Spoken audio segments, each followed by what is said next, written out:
guys, RanterInShades here, exercising my first human rights vlog style. Now, I know I'm late to the party on talking about the story, but I would have gotten around to making this video much sooner had I not been without my computer while the story was unfolding, since it was getting both a battery replacement and a fan replacement. To put into perspective, the fan was making this bloody, irritating noise.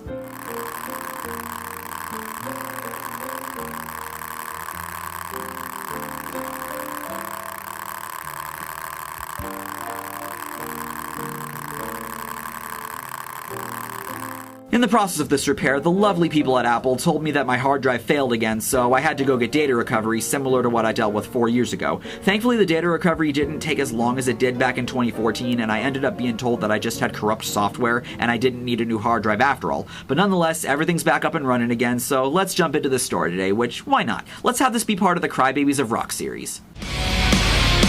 So go on and cry me a river. Don't say this will haunt you forever.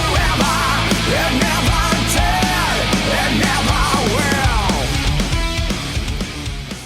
So let me clarify before I get started here in case the title of this video is confusing anyone. No, NOFX aren't the crybabies in this video. This video is actually, for the most part, defending NOFX. But the people I am targeting my attention to are still tangentially part of the business aspect of the music industry. So although they might not be musicians themselves, I still think it makes sense to have this video as part of the series. And if nothing else, I just wanted an excuse to play that intro. So if you're a fan of punk or even know a minuscule amount about classic 80s, 90s hardcore / punk rock, NOFX should be a name you know. They're a respectable band in my book, and a pretty fun band to listen to. They have a bit of grit to their sound, and having seen them live in 2015, which I'll talk more about that later, they're a band that's just having fun doing their thing. So why are they in the news? Well, during my usual perusings through Facebook, I came upon an article from Alt Press saying that NOFX were dropped from playing at a festival called the Camp Punkin' Drublic Music Festival, which as of writing the script has already taken place. Not only that, but they also lost a sponsorship that they had with Stone Brewing. And what got them, along with Me First and the Gimme Gimmes, the punk rock supergroup cover band that Fat Mike also plays in, removed from the bill and replaced by two other classic hardcore bands in The Descendants and The Vandals, was Fat Mike saying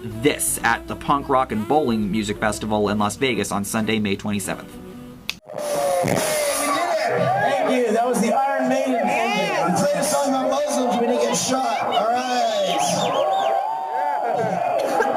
Man, I'm still getting shot in Vegas unless if you're in a country band. You know, it's. I mean, that sucked, but at least they were country fans and not punk rock fans. Now, was this joke about the 2017 Vegas shooting in bad taste? Yeah, I'd say it was. Even as someone who isn't really a huge country fan myself, I wouldn't bring myself to say anything like this about anyone who simply likes country music. I'm not gonna go out of my way to act artificially outraged and say it was horrendous and despicable, but I do think NOFX sounded kinda douchey, and I honestly think they could have went about this better. I am someone who thinks that even the most sensitive of subjects have the potential to be joked about, provided the delivery is good, the punchline is clever, and there's at least some understanding of comedic timing. But the most I can say about the joke here is that it was a bad joke, which isn't me trying to justify the joke, just that it wasn't in great taste. Even then, like context, intent matters when evaluating a joke or the use of a particular word. NOFX don't strike me as a band that goes out of their way to offend people, like that band Nuclear Hellfrost that desecrated Dimebag Darrell's grave just over 10 years after he got shot. They just want to inject some humor into their shows in a way that kinda connects them with the audience. Not to mention, there are many people in the world that use humor as a way to cope with tragedy. If anything, the joke was probably made with that in mind, since I doubt NOFX are ignorant to that fact. It obviously doesn't change how anyone reacts to the joke, and I'm not acting like it should. I'm just giving a reason as to why I don't think the band deserves to be vilified for it. One thing to keep in mind as we go forward is that NOFX did own up to what they did in this post they made on May 31st. I can't sleep. No one in my band can. What we said in Vegas was shitty and insensitive, and we are all embarrassed by our remarks. So we decided we will all get together to discuss and write an in-depth, sincere, and honest apology, because that's what the people we offended and hurt deserve. Now, while I can understand if you might think, do they really need to apologize? It's just a joke. This doesn't strike me as a particularly punk thing to do. It's good PR, and it shows that they're taking responsibility for their actions. In my opinion, when it comes to people taking offense to something you say that wasn't made with the intent of pissing people off, saying something like this is the least anyone can really ask of you. So I don't have a problem with Fat Mike coming out and making this statement, and I don't think anyone else should either. But the producers of the Camp Punk and Drublic Music Festival apparently thought that wasn't enough, and chose to drop them from the bill. This literally took place the same day NOFX made their post owning up,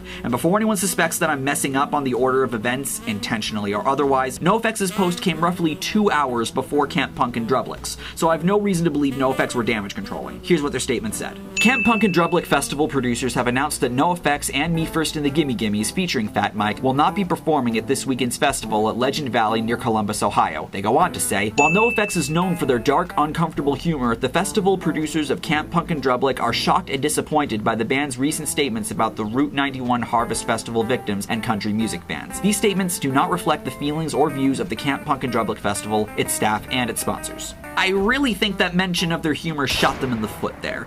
NOFX are very well known for being jokesters on stage, and like I said earlier in this video, I know this for a fact because I have seen them live back in summer 2015 when they were headlining the Fat Wreck for 25 Years tour, which also included bands like Lagwagon, the Flatliners, Masked Intruder, and the band I was mainly going for, Strung Out, celebrating the 25th anniversary of the independent punk label Fat Mike founded in 1991, Fat Wreck Chords. When NOFX came on stage at that show, Fat Mike was wearing a dress, and while that did elicit an eye roll from me, mostly because I was getting tired at the time of all the constant talk about trans acceptance. This was, after all, the summer Caitlyn Jenner was trending, and while I'm all for trans rights, at that point I was just thinking, alright, we get it, no one's disagreeing here. But while Fat Mike was wearing a dress, he wasn't being preachy like other musicians, particularly punk musicians, tend to. There was a fair ratio between the music and Fat Mike joking with the audience in that it didn't eat too much into their set like what I criticized Buddy Nielsen for doing. And as a result, their set was enjoyable and fun as hell, and I had a great time at the show. Did people get up in arms back then and call Fat Mike transphobic for wearing a dress on stage? Well, given the time period we live in, I wouldn't put it past anyone to complain about it, but no one at the show I was at booed him at all for his jokes or the fact that he was wearing a dress. You know why?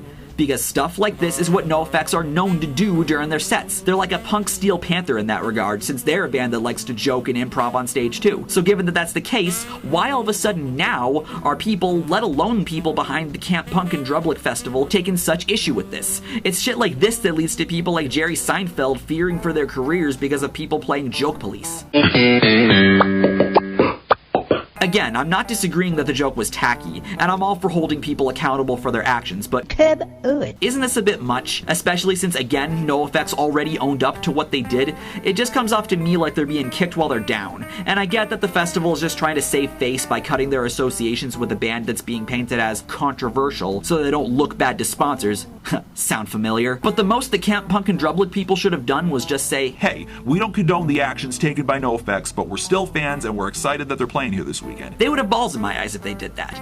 But if people would still take issue with NOFX not getting dropped despite the festival clarifying that they don't condone the joke, I just chalk that up as an association fallacy and not something anyone should really worry about people trying to throw at them. And the same applies to anyone trying to drag other bands into this by saying, any band signed to Fat Mike's record label should get out. In general, I'm tired of this kind of overreaction to jokes. We've been seeing this a lot lately with shit like the Roseanne Barr controversy, where she made fun of one of Barack Obama's advisors, Valerie Jarrett, on Twitter, which resulted in the reboot of her show on ABC getting canceled, as well as with the controversy last year surrounding Kathy Griffin posting a picture of herself holding a severed head of Donald Trump, which resulted in her getting fired from CNN. Again, I'm not condoning anything these people did or said, I'm just saying it is possible to hold people accountable for shit like this without resorting to any firing, canceling, or any other form of cutting ties. And much like how I felt about Dream Machine getting dropped by Castleface Records in the video I made about that last year, that's exactly how I feel about NOFX right now. Can I also point out the irony in NOFX getting dropped from playing at a festival that's named after one of their albums? Punk and Drublic, which is NOFX's 5th album from 1994, is a great album of theirs, my second favorite after 1992's White Trash, Two Heaves and a Bean, and they're dropped from playing at a festival that's named after it. How lame is that? That's like if you had an Ozfest without Ozzy Osbourne. That's how silly that sounds. Before I end this video, I'll show you what NOFX had to say in their apology, just so everyone's aware that yes, they did make an official apology, since the post I showed you before was mainly them owning up to what they did and not technically an apology. I personally don't see it as much of a difference, but if you feel this is what needs to be done, by all means go for it. As of writing the script on Sunday, June 3rd, the post has been up for 9 hours. Here's what they said. There's no place to backpedal. What NOFX said in Vegas was shameful. We crossed the line of civility. We can't write songs about how people in this world need to be more decent when we were clearly being indecent. Las Vegas has always been a welcoming city to our band, and to make light of the tragedy that occurred there was egregious. All members of the band would like to sincerely apologize to anyone who experienced loss from the Vegas shooting 8 months ago, and to anyone who was at our show who lost a loved one or a friend, or who had to witness the incredibly senseless violence that night. We were asked why we didn't release an immediate apology. Well, we didn't feel that we could write a sincere apology without reflecting on the actual damage we had done. No press agent was going to write this for us. That's why we have struggled with this for the past few days. We didn't plan or intend on saying anything so insensitive. It was off the cuff, but just as hurtful. We won't blame it on drugs or alcohol or Ambien, again with a nod to the Roseanne situation. That's too easy. NOFX said it and we own it. We made a tasteless joke. But to be clear, NOFX does not condone violence against any group of people, period. As sincere as we've ever been, NOFX. Who I am made to have been, who I am made to have been. And that's where I think is a good point to end this video. I'm still a fan of NOFX. You know me, I'm always one to separate the art from the artist, or at the very least I try to always be one to separate the art from the artist, even if I were to have taken serious personal offense to the joke. It was in bad taste, but it's not something I think is worthy of a boycott. But I'd love to know what you guys think about this. Leave me your thoughts in the comment section below. Thank you for watching this video, take care, and have a nice day. I'm Shades, and I'll see you next time.